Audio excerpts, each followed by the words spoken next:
सुगडं पूजन अगदी साध्या सोप्या पद्धतीने पण एकदम व्यवस्थित अशी सुगड्याचे पूजन कसे केले ते आजच्या व्हिडिओमध्ये आपण बघत आहोत। आता सुगड पूजनासाठी कोणकोणते साहित्य लागतं तेही यामध्ये सांगितलेलं आहे। आता सुगड पूजनासाठी जे हंगामी सीझनमध्ये जे पालेभाज्या भाजीपाला किंवा जे पिकं घेतले जातात त्यातील काही जे साहित्य आहे ते पूजेसाठी सुगड पूजण्यासाठी घेतलेले आहे। यामध्ये हंगामी सीझनमध्ये म्हणजे जे चालू सीझनमध्ये असते त्यातील पिकं म्हणजे गव्हाच्या ओंब्या अतिशय महत्त्वाच्या आहे। आता एक पाट घेतलेला आहे, त्यावर छान असं कापड टाकलेलं आहे। सगळ्यात आधी कुठलीही पूजा मांडताना किंवा पूजाच्या वेळेस सगळ्यात आधी दिवा लावून घेतलेला आहे। दिव्याखाली थोड्याशा अक्षता टाकलेल्या आहे आणि दिवा सगळ्यात आधी दिवा लावलेला आहे।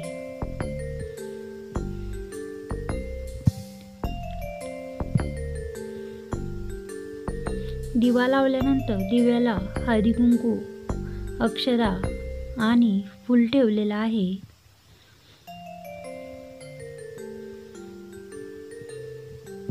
एकदम साध्या सोप्या पद्धतीने कशी पूजा केली ते आपण या व्हिडिओमध्ये बघत आहोत। आता अक्षता ठेवलेल्या आहे थोड्याशा, त्यावर सुपारी ठेवली गणपती म्हणून। गणपती बाप्पांनाही हळदी कुंकू अक्षरा फुलं असं गणपती बाप्पांचेही पूजन झालेले आहे।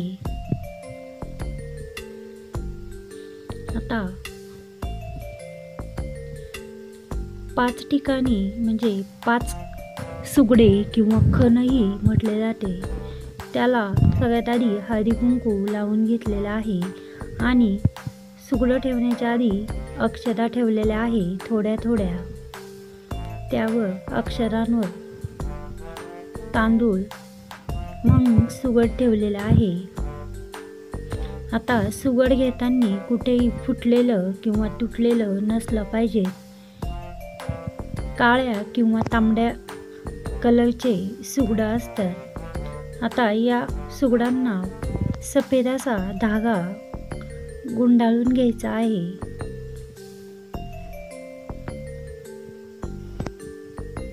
सगळ्या सुगडांना या पद्धतीने सफेद धागा गुंडाळलेला आहे।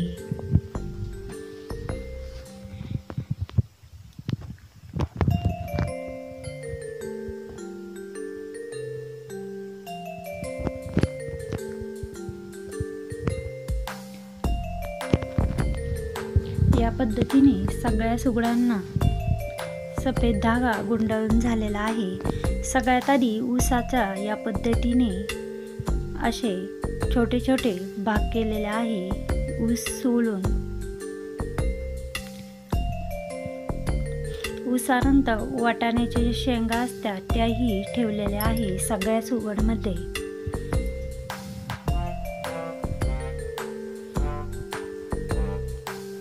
आता गाजराच्याही उभ्या काप केलेल्या आहे, त्याही फोडी एक एक अशा ठेवलेल्या आहे।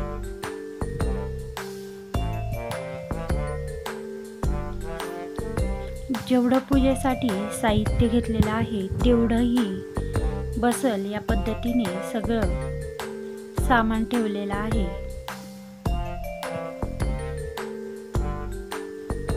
आता ही गव्हाची जी ओंब आहे त्याच्या मागच्या जे काड्या आहे त्या काढून एक एक ओंब सगळ्या ओंबी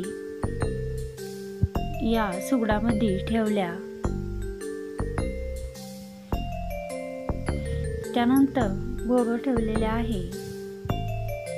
आता हे कणीस आहे त्याचे छोटे छोटे असे भाग केलेले आहे। या पद्धतीने तेही या सुगडात टाकलेलं आहे।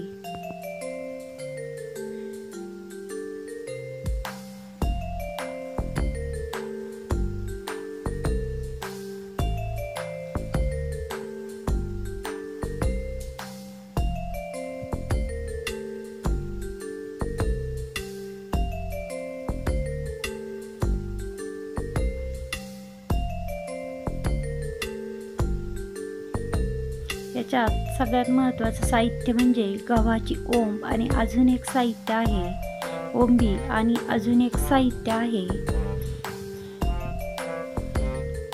ते म्हणजे बिब्याचं फूल। ते फूलही सगळ्या सुगडांमध्ये एक एक टाकलेलं आहे।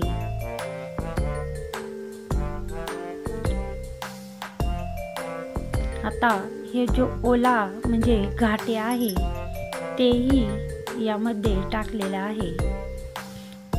हिवाळ्यामध्ये सगळ्या भाज्या किंवा पिकं ज्या असतात ते एकदम तजेलदार असे येतात आणि या पद्धतीने त्या पिकांचं पूजन केलं किंवा सुगड्यांचं पूजन केलं की असं म्हणतात की धनधान्याला काहीही कमी पडत नाही। वाटाण्याच्या शेंगा, मुळ्याच्या शेंगा त्याही ठेवलेल्या आहे। यामध्ये भुईमुगाच्या शेंगा, वालाच्या शेंगा ज्याच्या त्याच्या पद्धतीनुसार जेवढं साहित्य आहे शेतात जेवढं ह्या सीझनमध्ये पिकवलं जातं तेवढं साहित्य सुगड पूजण्यासाठी घेतलं जातं। आता सगळ्या सुगडांना सगळ्यात आधी गणपती बाप्पांना तिळगुळाचा नैवेद्य आणि दिव्यालाही तिळगुळ ठेवलेले आहे। सगळ्या सुगड्या आहे त्यांनाही तिळगुळाचा नैवेद्य दाखवलेला आहे।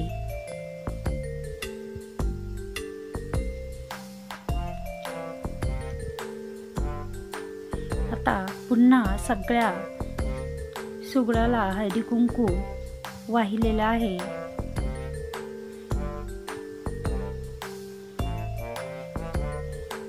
धूप, उदबत्ती, दिवा असं सुगडांपुढं लावलेलं आहे।